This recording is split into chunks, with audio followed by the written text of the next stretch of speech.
What's going on, everybody? Today I'm going to be showing you how to make a 3D photo, GIF, boomerang, whatever you want to call it, all from your smartphone. So I made another video on this, but you have to use Photoshop. I do recommend using that way. It's a lot easier and a lot user-friendly, but I got a comment on that video asking, hey Chad, is there any way you can do this without using Adobe? I found a way. It's not without Adobe, but you don't have to have an Adobe subscription. So it's a free app on your phone called Adobe Rush that we'll be using. And yeah, let's get right to it. Okay, so the first thing that you want to do is you want to take your pictures. You want to open up your camera app. And I made a little setup right here where I'm going to take some pictures. One of the most important things you can know is to have your live photos off up here. So just click that and make sure that's off. And then you're simply just going to move horizontally and take 4 photos. So I like to move pretty slowly and just keep the camera as straight as you can.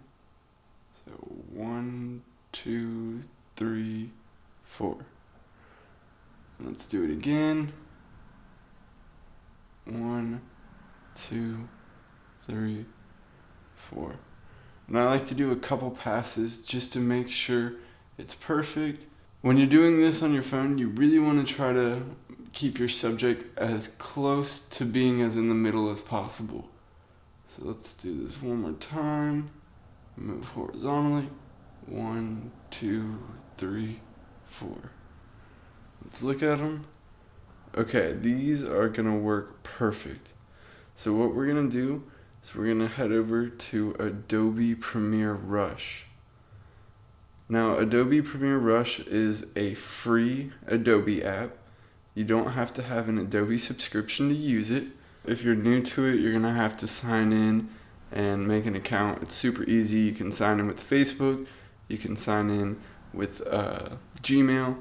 It's super user-friendly, super easy. So once you're in, all you gotta do is hit this plus button down here, hit Add Media, and that's gonna create a new project. And then we're gonna go to our camera roll where we just took our pictures, and we're gonna use these top 4 because those are my most recent pictures and the ones I liked the most.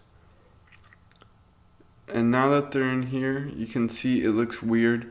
It's taking up the full screen. We don't want that.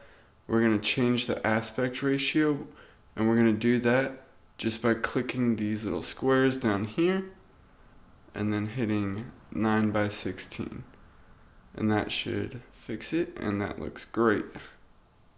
So here's where it gets a little tricky. What we're gonna do is we're gonna hit this little symbol down here with the line with the 3 lines coming out of it. And what that does is it opens up our timeline to make it a little more complex so we can do a little more with it. So what I like to do now is I go through each one of my pictures and I find the picture where the subject is the most in the middle, and I base all my other pictures off that, and you'll see what I mean by that in just a second. In this case, I like the 3rd picture the best, and what I'm gonna do is I'm gonna zoom in. I'm gonna take this 2nd image and I'm gonna lift it up onto the layer above, and now it's above that 3rd image. From here, what I'm gonna wanna do is I'm gonna wanna line the wine bottles up. So to do that, I'm gonna scroll over here in my effects panel and hit transform. And once I'm in transform, I'm gonna go over to opacity and I'm gonna drop it down to where I can see both the wine bottles. Once you have the opacity drop down and you can kind of see both wine bottles, you want to do as best as you can to line them up. So you go over to your H and V positions and you just mess with them until those wine bottles look like they're in the exact same spot.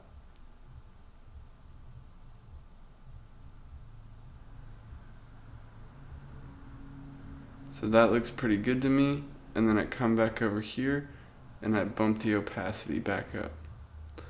So now I zoom back out on my timeline, and I remember this was my second image, so I bring it back down into my timeline and put it in the second position. So now I'm going to do the same thing but for the last picture. So I just zoom in, I grab this image and I put it on top of our third image, and then come down, make sure the top layer is selected, drop the opacity down, and then I move the images until the bottles are perfectly aligned. You want to take your time and make it as perfect as possible, because that's what's going to make it really worth it in the end.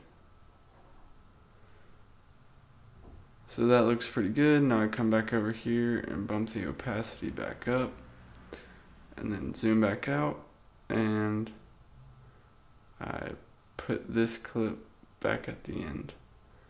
And now I repeat that step one last time, but for the first image. So again, I'm using the third image as my base layer to base everything off of, and now I drop the opacity.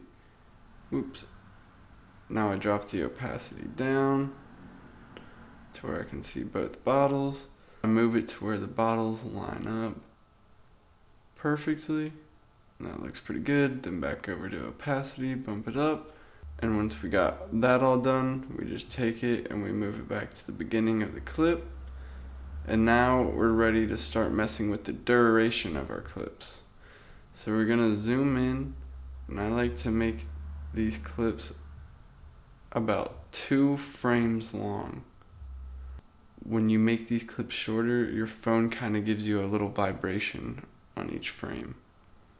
So this looks like 2 frames, and as you can see, we're already getting that effect, but I want it to look a little better, so I'm going to make it a little quicker.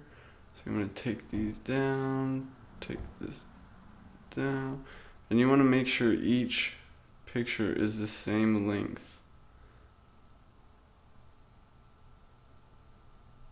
So there we go, and bam, yeah. It's starting to look really good. So to get that boomerang effect, what you want to do is you want to duplicate each layer and reverse it back down. So for example, we're going to take this and we're going to duplicate it, and then we're going to take this, we're going to take it and move it to the back.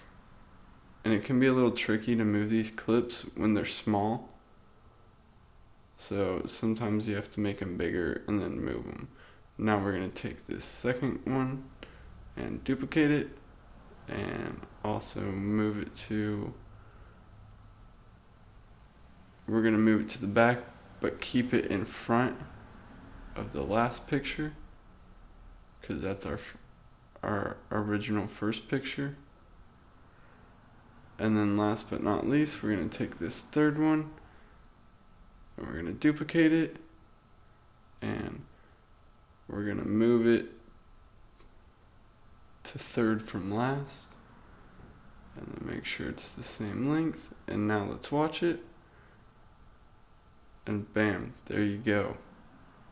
You're getting that 3D photo. And then to export it, you just hit this button up here in the top right corner, and then hit export, and it exports out to your camera roll. If you don't have an Adobe account, I know you can only export at 1080p and not 4K, but that's okay because Instagram only posts at 1080p. Instagram doesn't even do 4K. I hope you enjoyed this. Get creative with it. I know a lot of people were limited to making these 3D photos because you had to have access to Photoshop or a Nishika N8000 film camera. But this way you can do it 100% free, and you can do it all from your phone. So I hope this helps somebody out there. Feel free to send me any of your work over at my Instagram at the Chad Castle. If you got any value out of this video, please give it a thumbs up. If you like this content, please subscribe, and I'll see you all in the next video.